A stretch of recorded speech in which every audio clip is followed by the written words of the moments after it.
In this video, I'm going to show you an awesome technique that I use all the time today. In fact, it might be 80% of my niche research is done through this technique, and that's by reverse engineering website marketplaces in order to find niches.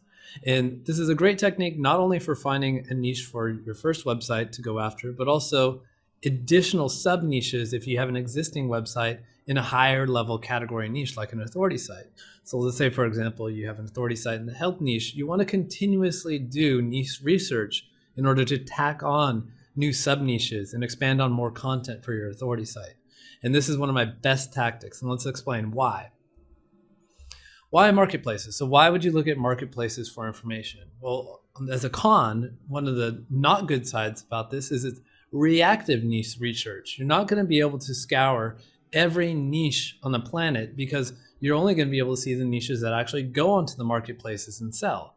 So there's going to be a lot of niches, for example, off-market niches like casino, adult, and other great niches won't be shown. A lot of niches that I've discovered that have had the best ROI have not shown up on marketplaces because they're just too niche and they wouldn't sell on marketplaces. Like some of the fad diets, you won't find out about them right away because if they're on the marketplaces, it's already too late. So there's a few cons of why it wouldn't be great to look at marketplaces and why you do need a supplement with a lot of the tactics that you'll find in the niche hunting video. That said, this is what the pros use, and I'll tell you why right now, because you get full transparency on the niche you're going to go into. When you're looking at marketplaces, if someone's expecting to sell their website, they're going to have to show their revenue and their profit. I put a question mark by profit because everyone kind of fibs on how much it costs to run their websites. But you can take their revenue numbers with the confidence because they typically have to prove them with screenshots or walkthroughs or videos and stuff like that. You also get to see the ROI. What do I mean by ROI? Because you know the revenue and profit numbers, well, we can argue about profit all day, but because you know the revenue numbers, you can get a gauge on what it took to put into the site because you can look at how many links they built to that site and try to figure out, okay, for every link they built, how many dollars did they earn out of that? For every piece of content they built, how many dollars they earned out of that? We're looking for websites that either have a low link commitment or a low content commitment, but a high revenue that they afford for whoever owns the site. That's what we're looking for, preferably both a awesome content or link ROI. So the best benefit of this tactic, looking at marketplaces, is low risk. You eliminate all the risk. You're not going to jump into a niche that won't be profitable because you can see these profit numbers right off the bat.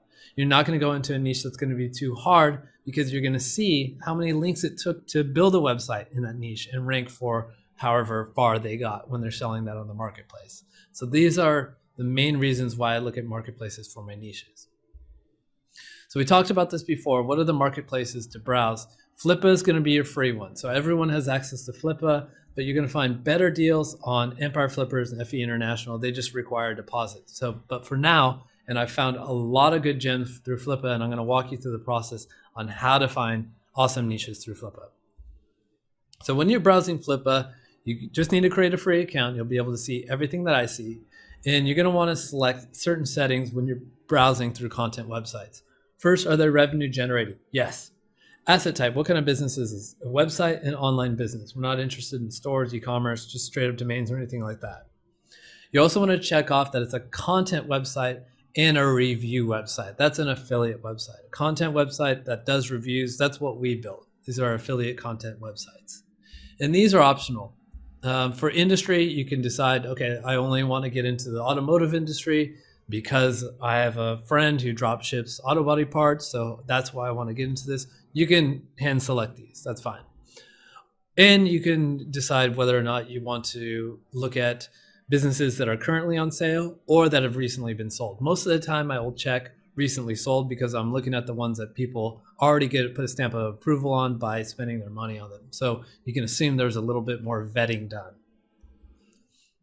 Okay, so here's an example of a website that just sold on Flippa at the time of this recording, and it's called 10powerup.com. You can see on the left-hand side, it's about power generators. So they've reviewed portable, dual fuel, I'm not sure what any of this stuff is, but inverters, solar generators, propane, whatever, all this kind of stuff related to making power off the grid, okay? So on the right-hand side, this is a typical screenshot you would see in Flippa, we would see that it's a content website. This platform is WordPress. It's 3 years old, and this is the most important number, the net profit. You also get gross revenue down below. So again, you can assume that gross revenue is going to be accurate for the most part, unless you're dealing with a scammer, and you should always kind of vet in the case that you're buying a website. But let's just assume that the revenue is true, and this site is making about $3,061 per month. Now, what can we do with this in our vetting process?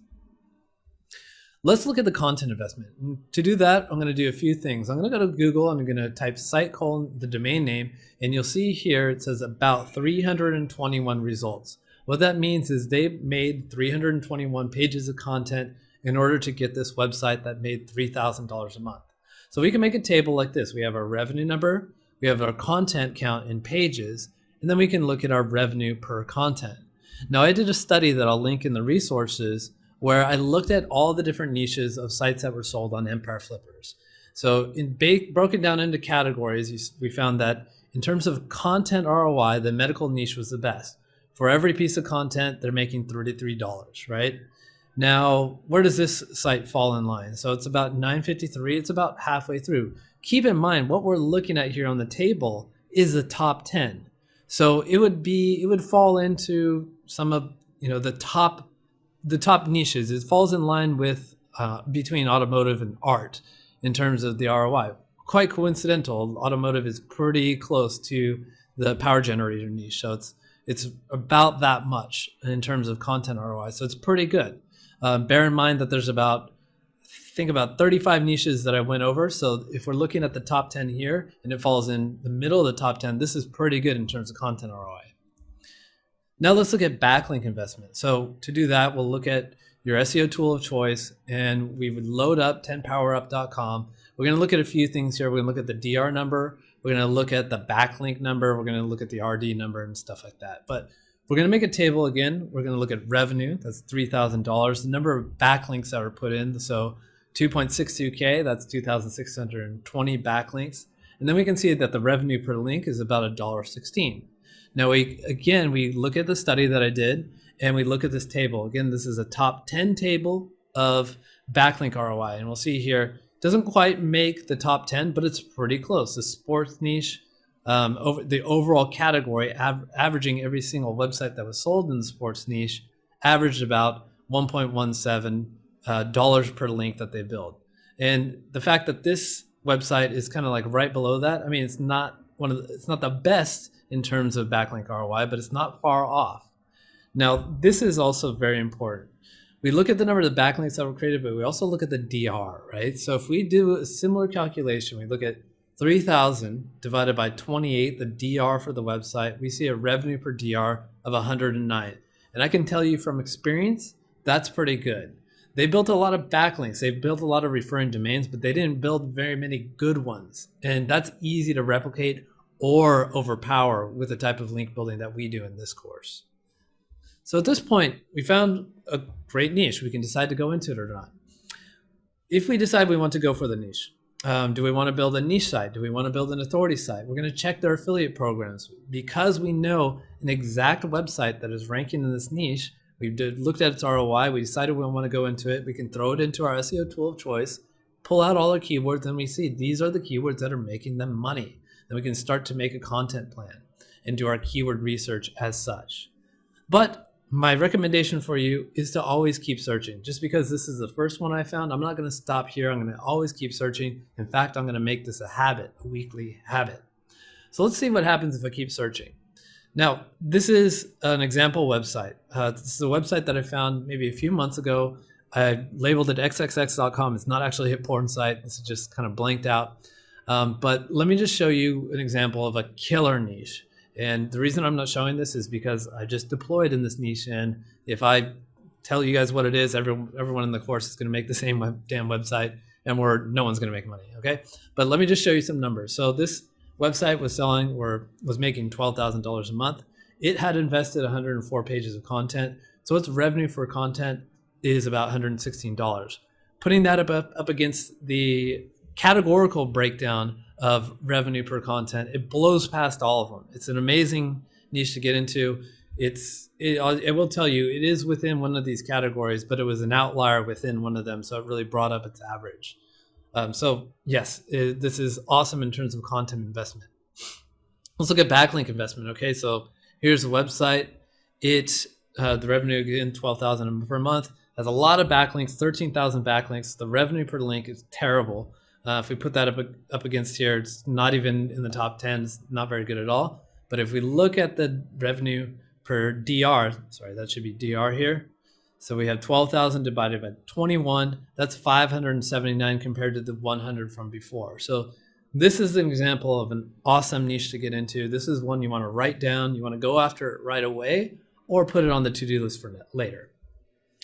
So as I've kind of hinted at earlier, you want to get good at this. And what I recommend doing is searching and scanning marketplaces each week as a affiliate website builder, and eventually moving into the role of a portfolio owner. This is going to be one of your primary tasks. You're going to move past the simple tasks of writing content for yourself, building backlinks, interlinking pages. Eventually, you're going to get to the point where you're managing the portfolio. And this is one of the most primary tasks, most important tasks that you're going to need to be focusing on, which is niche selection.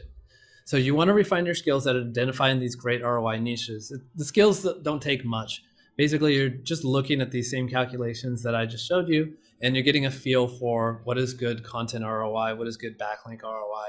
And the reason I haven't really just put in some hard and fast numbers and say a $300 backlink or DR ROI is good is because these numbers change over time. That's why you want to look at these numbers all the time, every week, and get used to them, get used to the way things are moving in the industry, and get a gut feel for this kind of stuff. Create a to-do list of unicorn niches. And what you're going to use this to-do list for is for new websites. So perhaps this niche that I found, I'm going to deploy that on a brand new website, or perhaps I'm going to add that onto an existing authority site. Remember, just because you already have a website deployed in a certain niche doesn't mean you wouldn't find a sub niche that's great to cover for that particular niche. And again, start with Flippa and then move on to other marketplaces. Flippa's great because it's free, but once you have a little bit of cash flow and you can put deposits down, Empire Flippers in FE International are great for looking at more established websites, and also keep the option open for buying websites. A lot of times it might just be better and you find a great deal, and it's better just to buy a website rather than starting from scratch.